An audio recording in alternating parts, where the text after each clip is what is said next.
Yo, what's up mga idol? This is Boy Motor PH again and welcome back sa ating channel. Anyway, it's been a long time since huli tayong nag-upload ng video.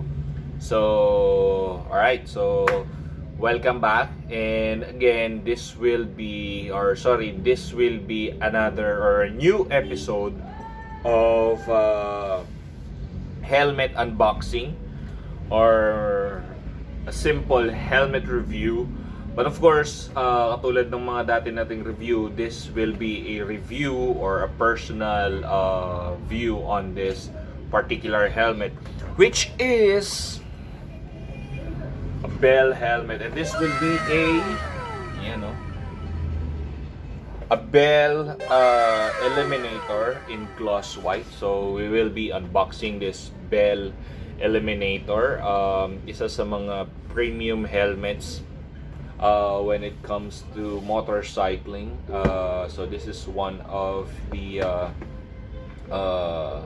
hottest helmet nowadays, especially dun sa mga mga big bikes, and of course sa mga premium scooters, and of course kahit sino naman pwedeng bumili ng Bell Eliminator. So just like me, gusto ko rin magkaroon ng ganitong helmet. So gusto ko lang magbigay ng konting opinion on how it looks, how it feels, and konting information about this Bell Eliminator. So simulan na natin.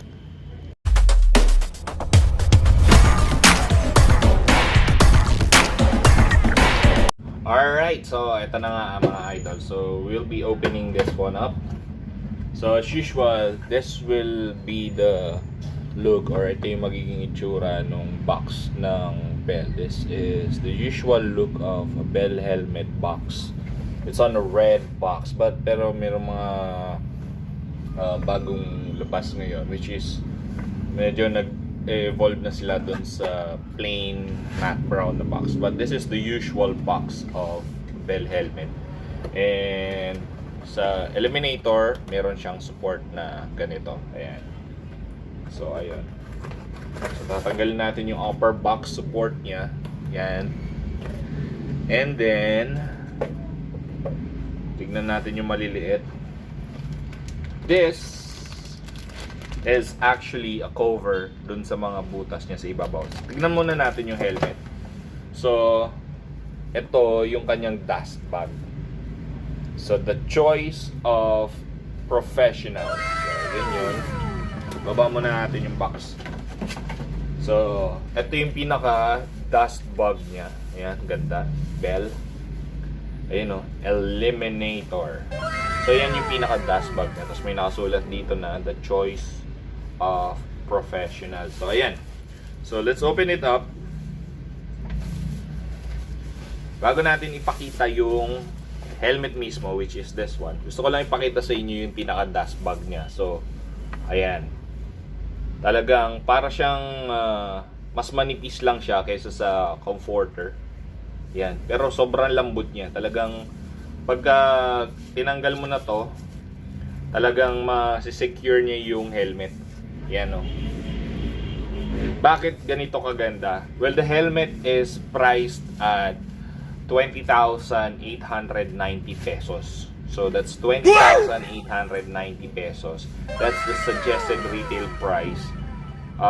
So available siya sa lahat ng dealer ng Bell helmets nationwide. So ayan, ganda nung kanyang dust bag. So moving on to the helmet.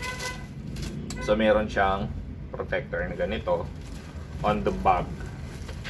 And of course the manual and a sticker, Bell sticker. So this is dalawa yung manual niya, and meron siyang tools.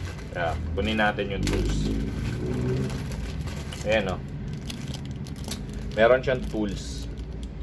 So most probably itong tools na to gagamitin para tanggalin yung mga hardware nung helmet. For example, labas na natin yung helmet para makita natin. etong lens and the other hardwares. Ayan. Yun. So, this tool, may kasama na siyang tool to remove the hardwares of the helmet. So, yun. Para matanggal yung mga lens niya, kung ano mang pwedeng dapat tanggalin pa rito. So, yun yung gamit ng tool. Okay. And this is pretty much it. Ito yung Bell helmet. So this is Bell helmet Eliminator XL in size ito. So ito yung sinasabi ko po sa inyo kanina na butas. So syempre of course pag umuulan, papasukin niya ng tubig. That's why hindi umabot. Ito yung pinaka-cover niya. So let me check. Oh, sorry. It looks like dito siya sa ibabaw. Sorry. Ngayon lang kasi ako nakahawak nito eh. So this is just actually an opinion or an actual review on the helmet. So ayun siya. Dito, papasok pala siya rito, sorry. Ayan. Ayun oh, papasok siya. Saktong-sakto siya. Yun oh, saktong-sakto siya. Sa ibabaw lang siya. So hindi na siya papasukin. Hindi siya sa loob, dito siya. Sorry guys. Ayan. Yun o. Pasensya na, minsan lang tayo makahawak ng mamahaling helmet. So, ayun. Let me check on this one. Kasi may nakita akong info. Ayan lang. So, this is an anti-fog shield with class 1 optics. So, base dito sa binabasa ko, it's an anti-fog shield.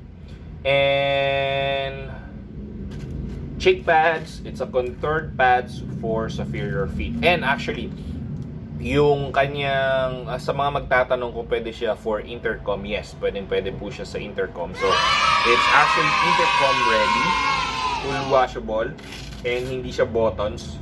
Naka-velcro siya, ayan no, velcro. Yun. So, velcro yung kanyang cheek pad. So, it's fully washable. Na naka-velcro yung pads niya. And yun. So yan yung pinaka-loob niya. So etong nasa gitna is also removable. Ayan. Ayan o. So it's a modern type of velcro for the inside. And yun. Napakaganda niya. So, there are different colors na available for this one. Pero ang ganda kasi nung white. Sa lens niya, meron siyang lock dito. So, hilahin mo siya para humiwalay siya dun sa lock na itim. Kasi pagka binaba mo siya, yun, nag-click-click siya. Then, nagla-lock siya rito sa block na to. So, you just need to pull it up. Yan, para maiangat mo siya. Yun o. Yun. So, try natin kung ano yung feeling. Yan lang. Oh no. Yun. So yung pinaka-lock niya, pansin ko lang, ayan o. Ngayon ko lang kasi ito binuksan eh. So yung lock niya is magnetic. Hindi siya katulad ng iba na buttons. Yung talagang itutulak mo pa siya. Ito, tapat mo lang siya or bitawan mo, papasok na siya. Ayan o. Diba? So it's magnetic. So that's one plus factor. Sa mga nagpapamahal kay Bell. And also the liners are very cool. Napakaganda nung liners niya. And may nakasulat pang Eliminator dito.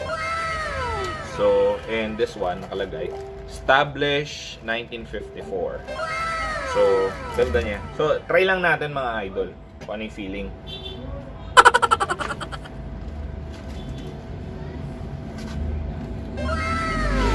You know, actually wide angle view lens siya. So from here siguro sabihin kong mga 180 degrees nakikita naman. And usually tanggalin ko na to para mas maintindihan niya ako. Usually sa mga helmets I'm XL. Syempre sa iba kasing mga helmet minsan iba-iba yung sizing. But for this one,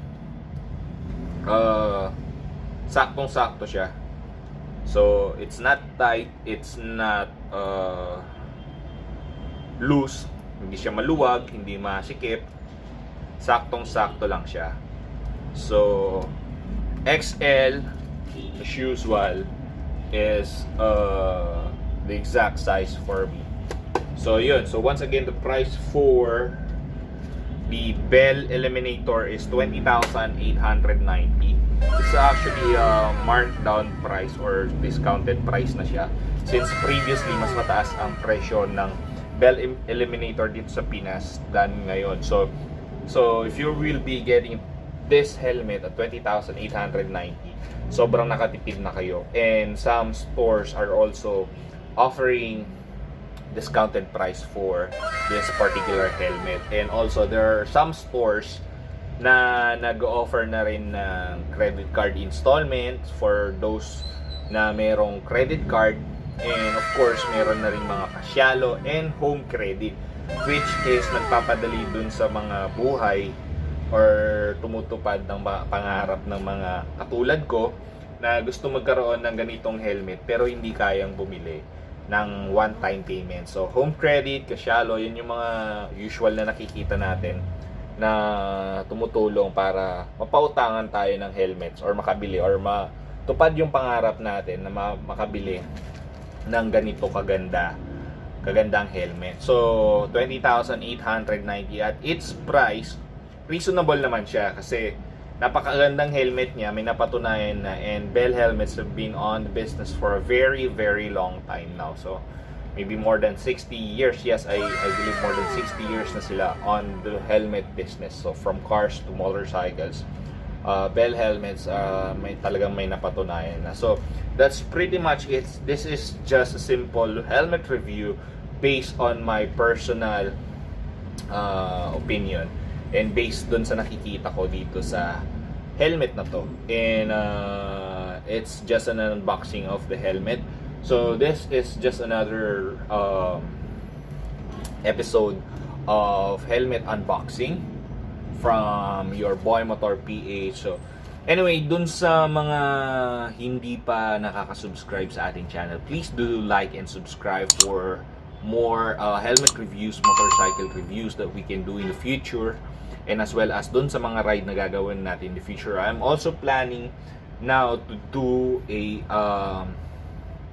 moto travel vlog. So plan ko na pong kung medyo lumuwag-luwag na po, mag-travel within Luzon po muna and give you a little bit of information dun sa mga areas, or give you the full information on the areas na pupuntahan po natin, especially dun sa mga kakainan and dun sa mga areas na pwedeng pasyalan. So once again, this is Boy Motor PH. Please do like and subscribe dito sa ating channel for our future videos. So we'll make sure na every videos will be 1 minute 37 seconds later. Tawag nito. Wala, nakalimutan ko na. We will make sure na ang every videos natin, kada videos na gagawin natin ay informative and makakapagbigay ng tulong sa mga riders and motorcycle enthusiasts na katulad ko. So, tulad ng sabi ni Sir Sak, iwasan natin maging kamote and magkaroon ng tae content. So, yun yung iiwasan natin. Of course, moving forward, we'll be doing more videos in the future, more informative videos and na makakatulong sa ating mga riders and of course sa mga baguhang nagmomotor na gustong maglagalag or gustong mag-travel. So para makapagbigay tayo ng info and all other details about motorcycling. So once again, please do subscribe and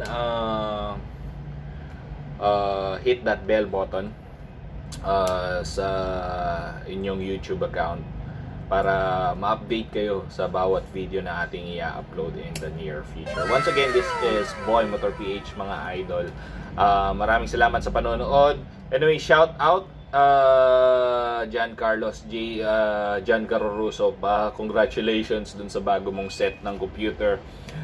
Sa mga idol natin dyan na laging nakasubaybay from Infinity Moto Zone, Caloocan, Pampanga, and Isabela. Of course, yung mga kaibigan natin na laging nakasubaybay, especially dun sa mga taga CRE, the Kabalen Retro Enthusiasts, and the Isabela Classic Riders. Maraming salamat sa patuloy ninyong suporta mga kaibigan, and hope to ride with you soon.